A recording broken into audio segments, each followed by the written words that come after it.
Enrique. You with the WWF when Brian Pillman sensationally signed with the company after getting his legit release from WCW. And he had been making waves in ECW, and then I believe he had the Humvee crash, etc.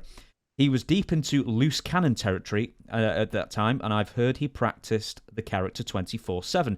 What are your memories of Brian at this time? We're talking about mid-96. Well, I was in WCW first with him, and I had several TV matches with him because that came off me being on commentary and like bad mouthing him on commentary. So they finally worked a little bit of an angle with it, not much, but with the loose cannon thing, he played that role perfect because he was kind of a loose cannon, really. And they did a thing after I had left when he was with Austin, and where you heard the gunshot. That goes back to almost equal the belief of the limousine blowing up. See, they used to have some great cliffhangers.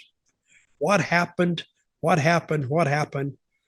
And it was done on tape. So when it played, it didn't play in the house.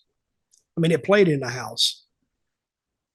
But your dirt riders couldn't say where he was, what happened, did it happen?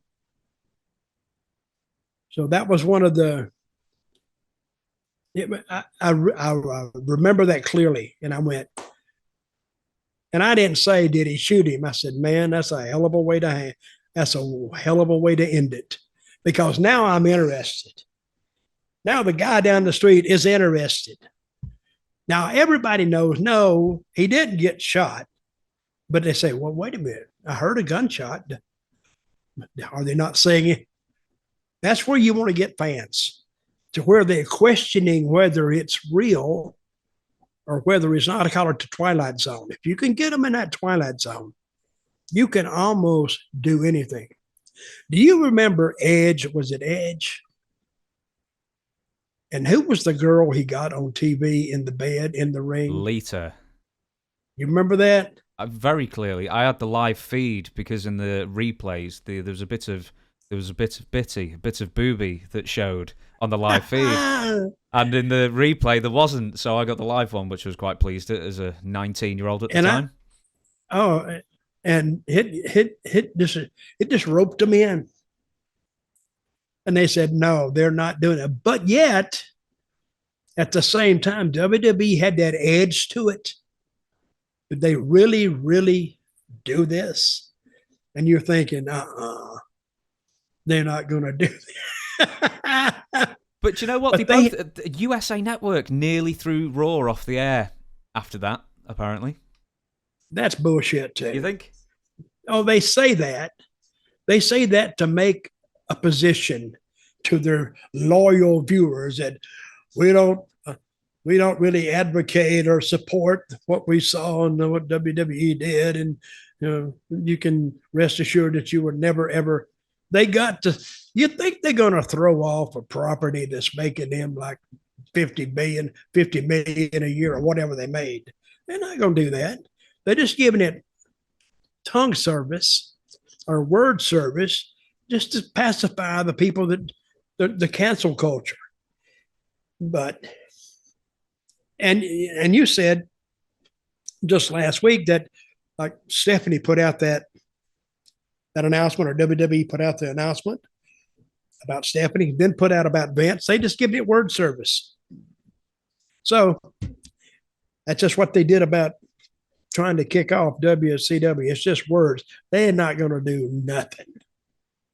Very, very quickly, in 96, do you remember sharing any locker rooms with Brian Pillman, and was he truly in character as... in fact, I'm going to give you that question. Was he actually always in character even in the locker room? And two, I interviewed Ken Shamrock not too long ago, and he said the only memory he had of Brian Pillman was they were all out for dinner.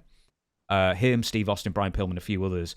And Pillman was deep into drug issues at the time, self-medication, all that kind of thing. and it was a regular occurrence where he was taking some pills and then he just falls asleep right in his dinner. Was that anything? Yeah, I heard that. Oh yeah, that's true.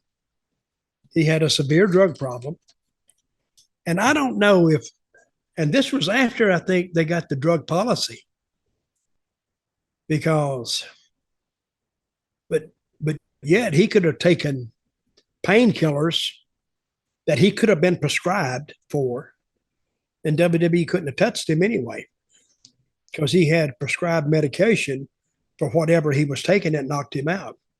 Oh yeah, a lot of guys had drug problems.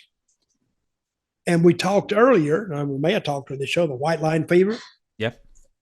A lot of guys took pills to stay awake, and it became a necessary ingredient in their daily intake, especially late at night. They take a pill. Truck drivers did it all the time to stay awake. That's why now the transportation system in the United States says that a truck driver can only drive like 6 hours a day or maybe 8. Because when he hits 8 hours, he's got to pull over somewhere, either to a truck stop and sleep, because he can't do those, what they used to call from the East Coast, the LA turnarounds. They used to call them, that's what they would call the pills, the LA turnarounds. And the wrestlers got them. We knew what they were, and they could drive all the way to LA and back, which we didn't believe, but still it was a great name for it, the LA turnarounds. Yeah, a lot of guys had drug issues, and a lot of guys had pain because they, to get slammed and to get thrown off the top rope and to get elbows dropped over you, and, your hip would go out or your knee or whatever. They had a lot of pain. So they would take pain medication, and not so much now, because WWE and AEW, they have trainers and they have doctors.